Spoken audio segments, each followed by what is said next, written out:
तो फिर ऐसा भी हुआ है सर कि जो आपके पास आया कि मुझे इतना करोड़ चाहिए और वो आपकी टेक्निक संस्कार से जो उसकी मदद से क्या उसने उतना हासिल किया है? किया है। 14 नवंबर तक उसको 2.5 करोड़ मिलना चाहिए, तभी मेरे को 50 लाख मिलेगा। और 14 नवंबर तक उसको अगर 2 करोड़ 40 लाख मिला, 45 लाख मिला, 1 पैसा भी कम मिला, तो मैं ठंडन गोपाल पे हूं कि मैं ये नहीं कर सकता, वो नहीं कर सकता। क्यों? बाप ने बोला, मां ने बोला, दोस्त ने बोला, तू तो बेवकूफ है, तू क्या करेगा, तेरे को कोई नौकरी मिल जाए तो ही बहुत है। अब वो लड़का कैसे समाज में खड़ा होकर बोलेगा मेरे को 100 करोड़ कमाना है?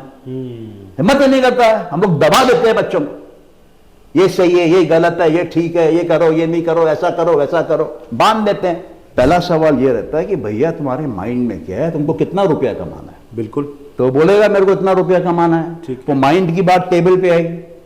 फिर दूसरा सवाल है कि भैया कितने टाइम में कमाना है? वो बोलेगा जल्दी कमाना है। बोलो नंबर में बोलो भैया, 1 साल, 2 साल, 1 महीना, 6 महीना, नंबर डालो ना। वो बोलेगा इतने में चाहिए, नंबर आ गया। फिर उससे पूछेंगे कि तुम्हारे माइंड में कोई प्लान है क्या, हल्का फुल्का बायां दायां इसके लिए? आज के हमारे जो गेस्ट हैं वो ये दावा करते हैं कि कागज में लिख के दो कितने करोड़ रुपए चाहिए और वो दिलवा के रहेंगे। ये दावा है और YouTube में ये पहली बार ये दावा किया जा रहा है कि कितने करोड़ रुपए चाहिए पहले ये बताओ और कागज में लिख के दो, फिर वो हकीकत में करके देता हूं। तो वीडियो कहीं स्किप मत करना, क्योंकि ऐसा वीडियो YouTube के इतिहास में आज पहली बार आया है जहां इतना बड़ा दावा ऑन रिकॉर्ड किया जा रहा है। तो अब ये दावा कैसे पूरा होगा, क्या किया जाएगा, इस बारे में बात करने के लिए मेरे साथ जुड़ चुके हैं संजय मानसुखानी जी, जो कि एक बिजनेस कोच भी हैं और मैनिफेस्टेशन एक्सपर्ट भी हैं। संजय जी, आपका स्वागत है आज हमारे इस महामंच में। नमस्कार। मैं आपको बताऊं कि मैं आज जब आपका इंटरव्यू कर रहा हूं ना, मेरे रोंगटे खड़े हो रहे हैं, क्योंकि आपका जो ये दावा है कि भाई कितने करोड़ चाहिए बताओ, लिख के दो और लेके जाओ, ये पहली बार ये दावा कोई YouTube में डंके की चोट पे कर रहा है। सर, सबसे पहले मैं ये सवाल का जवाब लूंगा आपसे, तो ये वीडियो बड़े गौर से देखना, किस्मत बदल जाएगी ये वीडियो देखने के बाद। ये वीडियो नहीं है, ये वीडियो नहीं है सर, मेरे रोंगटे खड़े हो गए। ये आज वरदान है जो YouTube में आया है।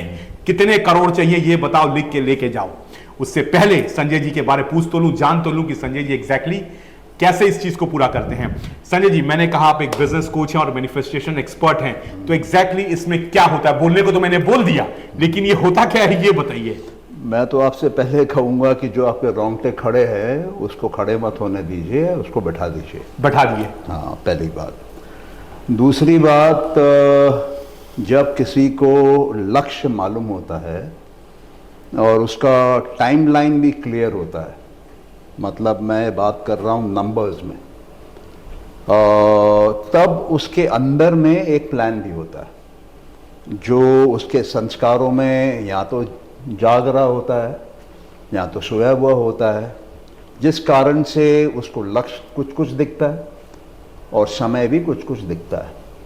कुछ लोगों को लक्ष्य या विजन बोल लीजिए कि कंप्लीट क्लैरिटी से नहीं दिखता है, लेकिन मालूम रहता है कि कुछ बड़ा करना है, दुनिया का अमीर आदमी बनना है, लेकिन कितने रुपए कमाने हैं वो नहीं मालूम। कुछ लोगों को रहता है कि मेरे को इसी जीवन में करना है, कि 10 साल में करना है, 20 में करना है, 30 में करना है, 40 में करना है, 2 साल में करना है, उसकी क्लैरिटी नहीं होती है। सर, अब मुझे सबसे पहले ये बताइए सर कि जो बिजनेस कोच और मोटिवेशनल कोच कहा मैंने और इतना बड़ा दावा किया वीडियो के स्टार्ट में, आप एग्जैक्टली कैसे करते हैं इस चीज को, क्या करते हैं, थोड़ा सा पहले ये बताइए। जिसको नहीं दिखता है उसको दिखाता हूँ, जब उसको दिखने लगता है तो पूरे सफाई से दिखाता हूँ। उसका बादल हटाता हूँ, पहाड़ हटाता हूँ, पेड़ हटाता हूँ, चिड़िया का शरीर हटाता हूँ, सिर्फ आंख दिखाता हूँ। जब उसको आंख दिखने लगता है तो बताता हूँ कि आंख की एक और आंख है पीछे छुपी हुई। तो जो सामने की आंख तो कोई भी भेज सकता है, अर्जुन की आंख तो कोई भी भेज सकेगा। हाँ। अर्जुन ने जो पंछी निशान लगाया, हाँ, क्योंकि अभ्यास से आप कर सकते हो। लेकिन जब आप धारणा, ध्यान, समाधि की प्रैक्टिस करते हो, मतलब योग सूत्रों में जो दिया हुआ कंसंट्रेशन का प्रैक्टिस है, ऋषि पतंजलि का जो दिया हुआ अष्टांग योग है, अष्ट अंग योग, उसमें 8 स्टेप हैं। 5 स्टेप हैं बाहर के दुनिया के, 3 स्टेप हैं अंदर के दुनिया के। तो इन स्टेपों के माध्यम से, इनके अभ्यास से आप अपने कंसंट्रेशन के पावर को बढ़ाते हो। ओके। और जब आप कंसंट्रेशन के पावर को बढ़ाते हो तो आपको वो दिखने लगता है जो औरों को नहीं दिखता है। तो सर ये जो टेक्निक है कि कैसे जिंदगी में कुछ भी हासिल किया, जैसे मैंने कहा कि लिख के करोड़ों ले जाओ ले लो, ऐसा तो कुछ नहीं, इसके पीछे जरूर एक साइंस है जो काम कर रहा है। ये हमारी हिंदू माइथोलॉजी में एक साइंस है, ये एग्जैक्टली साइंस है क्या? साइंस बड़ी सरल है, आपको नंबर्स में काम करना पड़ता है। ओके। जो भी मैनिफेस्टेशन होता है वो ऑब्जेक्टिव वर्ल्ड में होता है, ये ऑब्जेक्ट्स की दुनिया है। यहाँ टाइम चल रहा है, टाइम का भी नंबर है, 1 सेकंड हुआ, 2 सेकंड हुआ, 5 सेकंड हुआ, और जो भी ऑब्जेक्ट है वो भी नंबर से जुड़ा हुआ है। किसी का वजन है इतना ग्राम, किसी का लेंथ है, ब्रेथ है, हाइट है ना, कलर्स की दुनिया है, सब स्पेसिफिकली डिफाइंड है। तो मैनिफेस्टेशन क्या होता है? मैनिफेस्टेशन ये होता है कि जो हमारे माइंड में है उसको हम मैटर की दुनिया में लाएं, ये मैनिफेस्टेशन है। लेकिन क्या ये हो सकता है हिंदू विज्ञान, क्या हमारे ज्ञान की तरह से ये हो सकता है? सब हो सकता है। तो मैं उसी की टेक्नोलॉजी समझा रहा हूं। बताइए। तो पहला सवाल ये रहता है कि भैया तुम्हारे माइंड में क्या है, तुमको कितना रुपया कमाना है? बिल्कुल। तो बोलेगा मेरे को इतना रुपया कमाना है, ठीक। तो माइंड की बात टेबल पे आएगी। फिर दूसरा सवाल है कि भैया कितने टाइम में कमाना है? वो बोलेगा जल्दी कमाना है। बोलो नंबर में बोलो भैया, 1 साल, 2 साल, 1 महीना, 6 महीना, नंबर डालो ना। वो बोलेगा इतने में चाहिए, नंबर आ गया। फिर उससे पूछेंगे कि तुम्हारे माइंड में कोई प्लान है क्या, हल्का फुल्का बायां दायां इसके लिए? तो डेफिनेटली कुछ ना कुछ प्लान होगा, तभी तो वो थॉट आया कि मेरे को एक गोल चाहिए, तभी तो उसके माइंड में टाइम लाइन है। अब सवाल ये उठता है कि हमारे थॉट्स कहां से आते हैं? हमारे थॉट्स हमारे संस्कारों से आते हैं। जो माँ बाप हमको संस्कार देते हैं वो हम सीखते हैं, जो स्कूल संस्कार देते हैं वो हम सीखते हैं, जो यार दोस्त देते हैं वो हम सीखते हैं, जो हम टीवी पे, न्यूज़पेपर पे, सिनेमा घर में, जहाँ जहाँ भी हम इंटरेक्ट कर रहे हैं दुनिया से, वहाँ से हम संस्कार सीखते हैं। हम अपने अंदर भी विचार करके संस्कार बनाते हैं। तो ये संस्कार जो है ये हमारे साथ हमारे लाइफ की जर्नी में ट्रैवल करते हैं। ये मेमोरीज हैं हमारी, और जो भी हमारे अंदर की मेमोरीज है उनकी एक खूबी है, इन संस्कारों की एक खूबी होती है। संस्कारों की खूबी ये होती है कि जो संस्कार मेमोरी के रूप में आपके अंदर बैठा है वो एक समय पर बाहर आ जाएगा। अच्छा। और दूसरा, जिन लोगों के बीच में उस संस्कार को बाहर प्रकट होना है उन लोगों के बीच में ही बाहर आएगा। उनमें से एक आदमी भी कम होगा ना, वो बाहर नहीं आएगा। तीसरा, जिस जगह पर उसको आना है उस जगह पर आएगा। ये लिखा हुआ है, ये विधि का निदान है बोल दीजिए। इसलिए बोलते हैं कि हमको कर्मों का फल मिलता है, हम कर्मों से मुक्त नहीं हो सकते, क्योंकि कर्म हम कर रहे हैं, एक्शन कर रहे हैं, वो रिकॉर्ड हो रहा है। कहां रिकॉर्ड हो रहा है? संस्कारों में रिकॉर्ड हो रहा है। तो संस्कार जैसा बनेगा वैसा वो बाहर बनाएगा। अभी मान लीजिए कि मैंने पूछा प्लान, तो वो अपने संस्कार टेबल पे रखेगा। मैं गोल अपना, हाँ, गोल नहीं, प्लान रखेगा। हाँ, तो उसके प्लान से, क्योंकि मैं एक्सपर्ट हूं उस लाइन का, मेरे को समझ में आएगा कि इसका कौन सा संस्कार पका हुआ है, कौन सा संस्कार कच्चा है।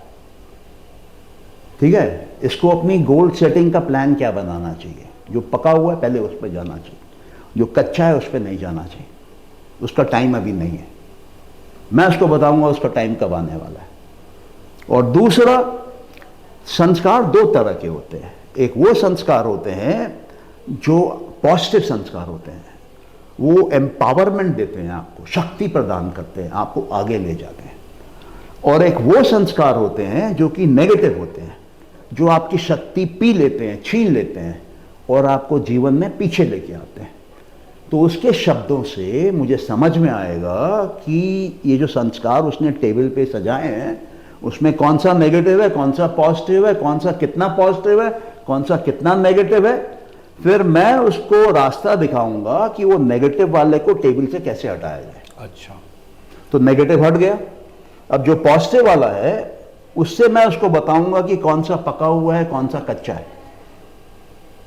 और फिर मैं ये भी तय करूंगा, मान लीजिए वो बोलता है कि मेरे को 100 करोड़ रुपया कमाना है 10 साल में, ठीक है, और जो उसने कार्ड्स खोले हैं अपने माइंड के संस्कारों के रूप में, वो देख के मेरे को समझ में आ रहा है कि ये इसका नहीं होने वाला है। तो मैं उससे नए संस्कार पैदा कराऊंगा। कैसे? विजुअलाइजेशन, रिपीटेशन और आर्ग्यूमेंटेशन। विजुअलाइज करेंगे पहले, फिर रिपीट करेंगे उस चीज को। इसमें से वो मेरे ऊपर में है कि सामने वाले की देख के कंडीशन मैं डिसाइड करूंगा। अच्छा। सबके लिए विजुअलाइजेशन वर्क नहीं करता है। कुछ लोगों की आंखें कमजोर रहती हैं, वो सुनने में स्मार्ट रहते हैं।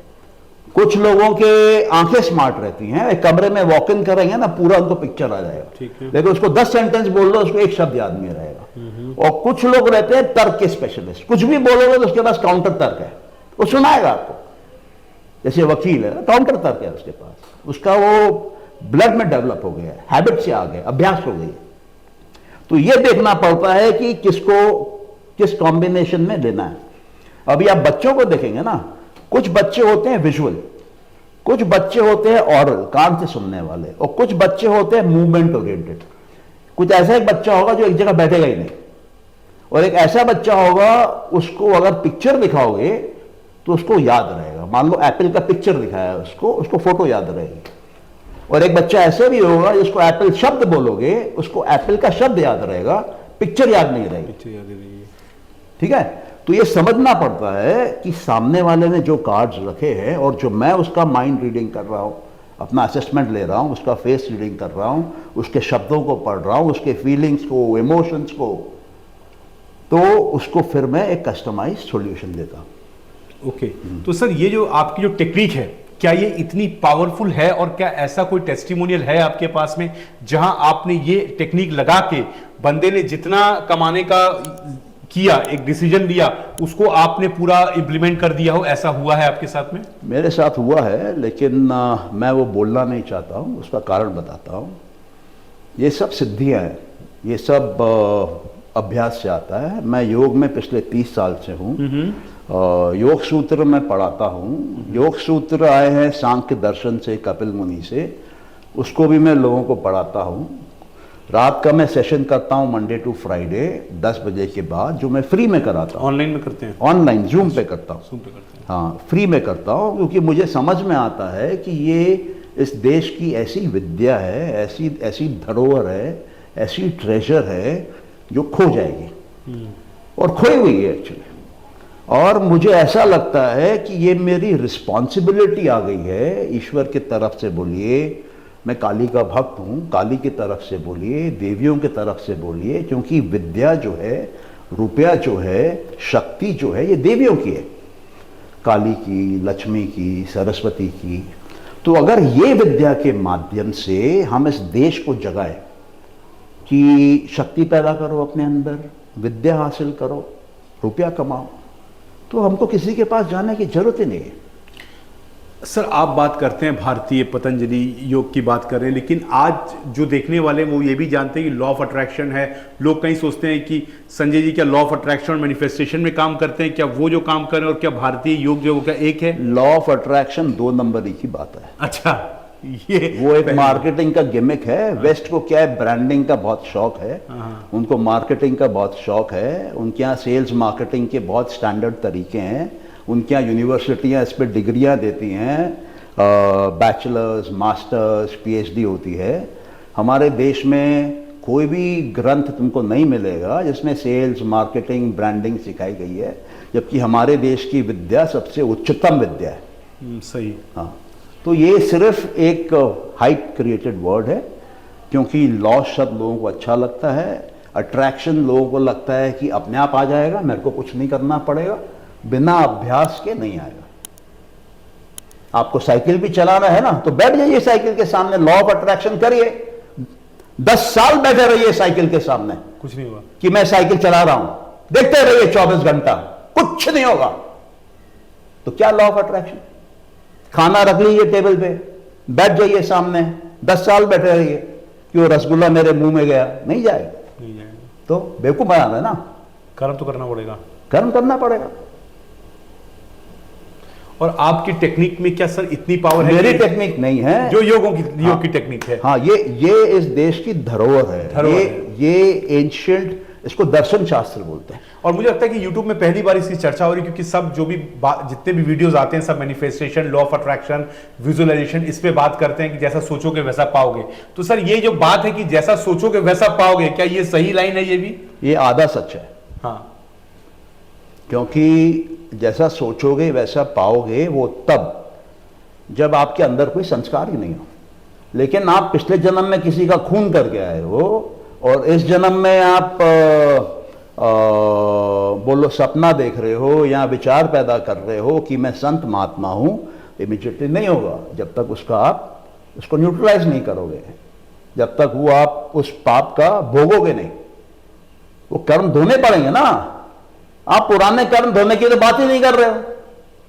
अगर सोच के ही बन जाता तो मैं बिल गेट्स बनता हूं सोच के यहां बैठे बैठे। बना दो मेरे को। कोई सवाल तो करे ऑडियंस में से खड़ा होके, जो बंदा ज्ञान दे रहा है, कि भैया तुमने क्या अट्रैक्ट किया अपने जीवन में। तो फिर कैसे आप जो प्राचीन योग है उसमें आप किस तरीके से मदद करते हैं, थोड़ा सा ये बताएं, ताकि अपने लक्ष्य को हासिल करने के लिए और कागज पे लिख के हासिल करने का ये क्या तरीका है सर, थोड़ा सा ये बताएं। देखो, इसमें जैसे मैंने पहले कहा, हर एक के साथ अलग अलग सॉल्यूशन है। एक स्टैंडर्ड सॉल्यूशन सबके लिए नहीं है। ये कोई एलोपैथी की दवाई नहीं है कि ये खा लो ठीक हो जाएगा, नहीं होता है ऐसा। कोई दवाई किसी पे लगती है, कोई दवाई किसी पे नहीं लगती है। तो कुछ मेरे पास लोग आते हैं जो पहले सांख्य दर्शन पढ़ना चालू करते हैं, वो ग्रंथ। कुछ लोग योग सूत्र पढ़ते हैं, कुछ लोग योग सूत्र 2-3 बार करते हैं, क्योंकि उसके कुछ कॉन्सेप्ट्स ऐसे हैं कि अगर आपके अंदर वो कर्म नहीं आए हैं, वो संस्कार नहीं आए हैं, तो आपके लिए जल्दी वो खुलेगा नहीं। अच्छा, और वो परम्यूटेशन कॉम्बिनेशन में चलता है। फिर एक स्टेज ऐसा आता है, वो बोलते हैं कि हमारे जीवन के सारे टेंशन चले गए। मैं केस बताता हूँ। मैं BNI में हूँ और मेरे BNI में एक लड़का था फार्मा लाइन में, प्रेसिडेंट भी रहा चैप्टर का। तो मैंने उससे पूछा एक दिन कि तुम्हारा सपना क्या है? बोले संजय भाई मेरे को 500 करोड़ का धंधा करना है। मैंने कहा बहुत बढ़िया है, करो। तो प्लान क्या है? बोलता है मेरे पास कोई प्लान नहीं है। तो सेकंड जनरेशन बिजनेसमैन है, ठीक है, और उसके कई सारे C&F के एजेंसियां हैं, दुकानें हैं, डिस्ट्रीब्यूशन का काम है, 200 एम्प्लॉय काम करते हैं। मैं पूछा तेरे आज का टर्नओवर कितना है? बोले 60 करोड़ है। मैं कहा जब 60 कर सकता है तो 500 क्यों नहीं कर सकता है भाई? बोला कोई प्लान नहीं आता दिमाग में, और मैं चट गया हूं। ये 200 को संभालते और एक कंपनियों को संभालते, हर बात पे आके मेरे पे बॉम्ब बरसाते हैं। मैं बोला ठीक है, तू कुछ समय मेरे साथ बिता। तो उसको पहले समझ में नहीं आई, उसको 3 महीना लगा समझने में। मैं हर मीटिंग में ब्रेकफास्ट टाइम पे हर हफ्ते में 10 मिनट उसके बगल में खड़ा होके उसके कान में संस्कार पैदा कर रहा था। अच्छा, रिपीट कर रहा था, उसको विजुलाइज करा रहा था 500 करोड़ उसको चाहिए, लेकिन दिख नहीं रहा है। तो मैं उसको दिखा रहा हूं। वो मेरे से बहस करता, आर्ग्यूमेंटेशन मैं भी करता उससे। 3 महीने बाद उसको समझ में आया ये बंदा कर सकता है, लगता है। मेरे को बोला मैं आऊंगा आपके पास, लेकिन मैं अभी आपका ये ज्ञान जो है ना यहाँ नहीं लूंगा, और ना आप मेरे ऑफिस में आना, कहाँ लेना, मैं आपके घर आऊंगा अकेले 1 to 1। मैं बोला ठीक है आ जा। 6 महीने बाद मेरे को बोलता है मेरा पूरा स्ट्रेस गया। मैंने कहा बधाई हो, अब तू ग्रोथ के लिए रेडी है। फिर कहता क्या ग्रो करूं? मैंने कहा तू बता, तेरे लाइन में सबसे ज्यादा कमाई कहाँ है? बोला मैन्युफैक्चरिंग में है। मैंने कर। बोले नहीं कर सकता।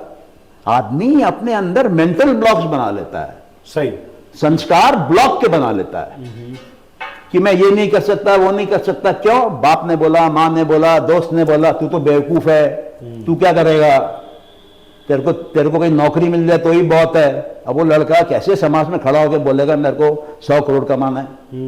हिम्मत ही नहीं करता है। हम लोग दबा देते हैं बच्चों को, ये सही है, ये गलत है, ये ठीक है, ये करो, ये नहीं करो, ऐसा करो, वैसा करो, बांध देते हैं। और वो बेचारा जो बंध जाता है बचपन में मेंटल लेवल पे, वो जीवन भर नहीं छूटता है। वो हाथी वाली कहानी सुनी है कि हाथी एक चेन से क्यों बंधा रहता है? उसको आदत पड़ जाती है कि उसके मेंटल ब्लॉकेज बन जाता है कि वो नहीं खुलवा सकता अपने आप को। बचपन में जब हाथी का बच्चा छोटा होता है, उसको एक ऑर्डिनरी रस्सी से बांध लेते हैं, वो तोड़ नहीं पाता है। अब वो जीवन भर ये माइंड में प्रोग्राम कर लेता है, संस्कार बना लेता है, ये टूटने वाली चीज नहीं है, इस पे ताकत मत लगाना, दिमाग में वही चीज थी। हाँ, तो जीवन जो है वो संस्कार मैनेजमेंट है। जब समझ जाओगे कि कौन से संस्कार हैं तुम्हारे अंदर, और समझ जाओगे कि ये संस्कार क्यों आए हैं तुम्हारे अंदर, तुमको कहां ले जाना चाहते हैं, हर चीज कारण से होती है, बिना कारण के एक पत्ता भी नहीं हिलता है यहां पर। लेकिन वो वेस्ट वाले सोचते हैं कि सब वही करते हैं, उन्हीं को बुद्धि है, उनका अहंकार बहुत बुलंद रहता है। और हमारे देश में क्या है, हम ईश्वर को मानने वाले लोग हैं, हम बोलते हैं जो उसकी इच्छा, हम समर्पण वाले लोग हैं, जो प्रभु की इच्छा। तो उनका कॉन्सेप्ट है कि वो कर रहे हैं, और हमारा कॉन्सेप्ट है कि संस्कार पीछे से आते हैं और हमको आगे ले जाते हैं। तो मैं ये देखता हूं, मेरे पास अगर कोई आया कि मेरे को इतना चाहिए, इसका मतलब उसके अंदर संस्कार है, वो फलित हुआ है, उस समय उतना ही निकला है बाहर। तो फिर ऐसा भी हुआ है सर कि जो आपके पास आया कि मुझे इतना करोड़ चाहिए, और वो आपकी टेक्निक संस्कार से, जो उसकी मदद से, क्या उसने उतना हासिल किया है? किया है। एक कंपनी के साथ मैंने काम किया 2012 से 2017 तक। उनके वो कंपनी केबल नेटवर्किंग की कंपनी थी। एक इंडिया के टॉप मीडिया हाउस के साथ उनका कोलैबोरेशन था एक बड़े शहर में, और उनके 4 लाख करीब कनेक्शन थे। उनके साथ काम करके वो कनेक्शन बढ़ गए 60 लाख। अच्छा, 4 लाख से 60 लाख हो गए। हाँ, और 60 लाख सेट टॉप बॉक्स लगे। अच्छा, जब पहले 4 लाख जो थे वो विदाउट सेट टॉप बॉक्स थे, जिसमें कि अकाउंटेबिलिटी नहीं थी कि कितने एक्चुअली चल रहे, वो नेगोशिएट होता था कि कितना दोगे भाई। अच्छा, और वो भी जब जिसको लगाया गया वो अपोज कर रहा है, कस्टमर ने पेमेंट दिया, कस्टमर बोलेगा भैया मैं तो केबल टीवी वैसे ही देख रहा हूं, अब तुमको 1200 रुपया देके 1500 रुपया देके क्यों देखूं वही चीज। उससे रुपया निकालना, 60 लाख कस्टमरों से 1200 से 1500 रुपया निकालना, और केबल ऑपरेटर जो कि सस्ते में निपट रहा है उससे 100 रुपया 125 रुपया महीने का निकालना, वो कब संभव है? जब आप उसमें संस्कार डालोगे, उसको समझाओगे कि भैया ये करने से तुम अभी जो 100 रुपया कमा रहे हो तुम 250 रुपया कमा लोगे। और सर आप इसमें कोई, जैसे कोई आता है आपके पास, जितने लोग सुन रहे हैं, क्या आप उनसे कोई फीस चार्ज करते हैं? ऐसा कुछ सिस्टम में काम करते हैं या नहीं? क्या कैसे काम करते हैं? मैं फ्लेक्सिबल काम करता हूं। हो सकता है मैं किसी से फीस नहीं भी लूं, हो सकता है मैं किसी से बहुत नॉमिनल फीस लूं, हो सकता है किसी से मैं परसेंटेज पे काम करूं। ठीक है, एग्जाम्पल देता हूं। अभी मेरे को किसी ने BNI बैंगलोर से अप्रोच किया, और उनकी बिटिया जो थी वो नेशनल लेवल पे जूनियर्स में सिल्वर मेडलिस्ट थी। वो चाहते थे कि उनको एक माइंड कोच मिले, और मैंने कहा एक कंडीशन है, पहले मेरे को बताओ आपकी बेटिया इंडिया चैंपियन बनना चाहती है और वर्ल्ड चैंपियन बनना चाहती है। वो बोले वो तो मैं बताता हूँ, बड़ा फीस कितनी लोगे? मैंने कहा पहले इसका उत्तर दीजिए, फिर मैं आपको बताता हूँ मैं फीस कितनी लूँगा। बोला बनना चाहती है, तो मैंने कहा फिर मैं फीस नहीं लूँगा, और नहीं बनना चाहती है तो मैं आपको फीस बताऊँगा, मेमो खोलूँगा फिर। तो वो लड़की जो है, वो लड़की दूसरे धर्म की है, हिंदू धर्म की नहीं है, और वो योग सूत्र सीख रही है। और क्योंकि उसको ये नहीं लगे कि मेरे को फ्री में सिखा रहा है, उसका धर्म जो है वो मैं उससे सीख रहा हूं। मैंने उसको बोला कि मैं तुमको अपना धर्म सिखा रहा हूं, धर्मशास्त्र, तुम मेरे को अपना धर्मशास्त्र सिखाओ, बाटर है तुम्हारे मेरे बीच में। ये हो गया एक केस। एक केस है, एक लड़का है वापस BNI में, वो मेरे को बोला कि मेरे धर्म में मेरे अंदर जो सवाल आते हैं, जब मैं जाके अपने धर्म गुरुओं से पूछता हूं तो मेरे को सेटिस्फैक्टरी जवाब नहीं मिलते हैं। इनफैक्ट वो कोशिश ये करते हैं कि मैं उनका चेला बन जाऊं, उनको लगता है कि अच्छा चेला है। तो मेरे को वैसा नहीं चाहिए, मेरे को आपसे शास्त्रों में जो मैं सवाल करूं उसका उत्तर चाहिए। मैं बोला ठीक है। तो बोला मैं आपको 5000 रुपया दूंगा महीना। मैं बोला ठीक है। बोला मैं आपके घर में आऊंगा। ठीक है। अगर किसी के मन की भ्रांतियां दूर होती है और उसके अंदर के ईश्वर का, प्रभु का वो दर्शन कर पा रहा है, तो मैं भी तो अपने संस्कार अच्छे कर रहा हूं। इससे ऊपर का संस्कार क्या हो सकता है? बिल्कुल। तो सब कुछ संस्कार का सर ने बताया कि वो कई बार फीस भी नहीं लेते हैं, अपफ्रंट कमीशन लेते हैं, कई बार फीस भी नहीं लेते हैं, लेकिन ये जो जिस तरह की गारंटी दे रहे हैं कि भाई आप आओ, क्या कितना कमाना है बताओ, और फिर उसके हिसाब से आपकी रिकंडीशनिंग की जाएगी सर। हाँ, अब इस गारंटी वाले बात पे बोलता हूं। अच्छा। मैं एक अपने फ्रेंड के ऑफिस में था, वो मेरा स्टूडेंट है, उसको मैं योग सूत्र सांख्य करा रहा हूँ। उसने बुलाया कि मेरे सेल्स टीम से बात करिए। तो वहाँ उसका कलीग बैठा था, और क्योंकि मैं वॉक इन किया, ये ह्यूमन बींग्स मेरा सब्जेक्ट है, मैं उससे पूछा कि गोल क्या है। कहता है इस साल मेरे को 2.5 करोड़ कमाना है। तो मैं बोला कि 2.5 करोड़ कब तक कमाना है? बोला 14 नवंबर तक कमाना है। मैं बोला साला इतना स्पेसिफिक, इसका मतलब विजन क्लियर है। मतलब क्यों कमाना है? बोले मकान लेना है। ओके। मतलब अभी जो करते हो काम, वो काम में कितना कमा रहे हो? बोलता है कि इसके पहले मेरे को 40,000 रुपया महीना मिलता था। मैं सोचा जिगर है लड़के का, है ना। 40,000 रुपया महीना कमा रहा है। फरवरी 13 तारीख की बात है। अच्छा, अभी की बात है। तो नवंबर 14 तक कमाना है। मैंने कहा तेरे को अंदाजा है 50 कितने का माल बेचना पड़ेगा? हमने जोड़ा उसका कैलकुलेशन कमीशन के हिसाब से 500 करोड़। मैं कहा तू 50 करोड़ का माल बेच लेगा महीने में? सोच में पड़ गया। तो मैं उसको बोला कि मान ले मैं तेरा करा देता हूं 50 करोड़ महीने का और 500 करोड़ डेडलाइन के पहले। कहता है साहब जब आप 500 करा सकते हो 600 करा लो। और मैं उसके बाद बोला जो ऊपर का 100 करोड़ का जो मेरा कमीशन आप रख लो। तो हमने जोड़ा 50 लाख आया। मैं उससे बोला लीगल एग्रीमेंट करेगा? बोला करूंगा। मैं कहा मैं कोई लीगल फीस नहीं दूंगा एग्रीमेंट का। बोला करूंगा। तो फिर उस बंदे ने मेरे से MOU साइन किया, इंटरनेट से डाउनलोड किया कोई फॉर्मेट, मेरे को भेजा, मैंने साइन करके उसको भेजा। तो मैं जो बोलना चाह रहा हूं, अच्छा टर्म्स क्या है? 14 नवंबर तक उसको 2.5 करोड़ मिलना चाहिए, तभी मेरे को 50 लाख मिलेगा। और 14 नवंबर तक उसको अगर 2 करोड़ 40 लाख मिला, 45 लाख मिला, 1 पैसा भी कम मिला, तो मैं ठन गोपाल पे हूं।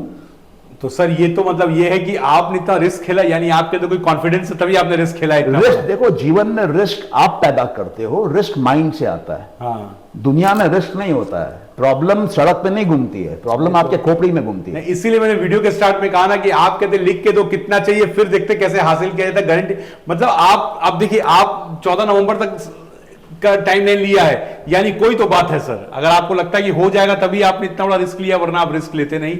और मैं बहरहाल सर की सारी डिटेल्स व्हाट्सएप में शेयर कर रहा हूं, उनका स्क्रीन पे जो डिटेल्स हैं वो चल रही है, आप उनसे कांटेक्ट करिए। सर की जो आखिरी बात अभी जो बताई कि भैया कि डेडलाइन दे के रखी कि इतना होगा तभी मेरे पास आएगा, वरना नहीं आएगा। तब सर की बात में कितना दम है कि सर ने कहा कि भाई अगर इतना पैसा होगा तो मुझे मिलेगा ही नहीं, वो होगा तो ही मिलेगा। तो यानी ये कॉन्फिडेंस है। इसलिए मैंने वीडियो को स्टार्टिंग में कितना चाहिए, कितना करोड़ चाहिए लिख के दो और लेके जाओ। बाकी सर की डिटेल्स सारी व्हाट्सएप पे स्क्रीन में शेयर की जा रही है। आप भी अगर जिंदगी में कहीं पिछड़े हुए हैं, चाहते हैं, और सर ने कितना अच्छा कहा कि हमारे जो योग हैं, हमारे जो पतंजलि है या हमारे जो वेद शास्त्र है, उसी में कितना कुछ है। तो सर थैंक्स कि आज आप हमसे जुड़े, और मुझे लगता है कि आपका नंबर स्क्रीन पे दिया जा रहा है। इतना डेयरिंग वीडियो पहली बार यूट्यूब में आया कि जितना चाहो उतना लेके जाओ तो पैसा ही नहीं मिलेगा सर आपको। सोचिए, इनकी भी एक लाइवलीहुड है, अगर वो कॉन्ट्रैक्ट पूरा नहीं हुआ तो पैसा नहीं मिलेगा। मेरी कोई लाइवलीहुड नहीं है, उसका मेरा रिश्ता है। नहीं वो तो है सर, वो तो बड़ी बात है सर कि आप ऊपर वाले से रिश्ता जोड़ के चल रहे हैं, लेकिन इतना बड़ा मतलब एक वर्ड ऑफ माउथ है, इतना बड़ा चैलेंज है वो इन्होंने लिया है। पर सर से कनेक्ट करना चाहते हैं और ऑनलाइन में भी क्लासेस करते हैं सर, तो आप इनसे जुड़ सकते हैं, जूम के बारे में जान सकते हैं, ऑनलाइन में क्लासेस करते हैं। नंबर व्हाट्सएप पे स्क्रीन पे दिया जा रहा है, बिल्कुल कांटेक्ट करिए और ऐसे वीडियोस, तगड़े वीडियोस में आपके लिए लाता रहूंगा। Thank you sir for joining. Welcome. नमस्कार। नमस्कार।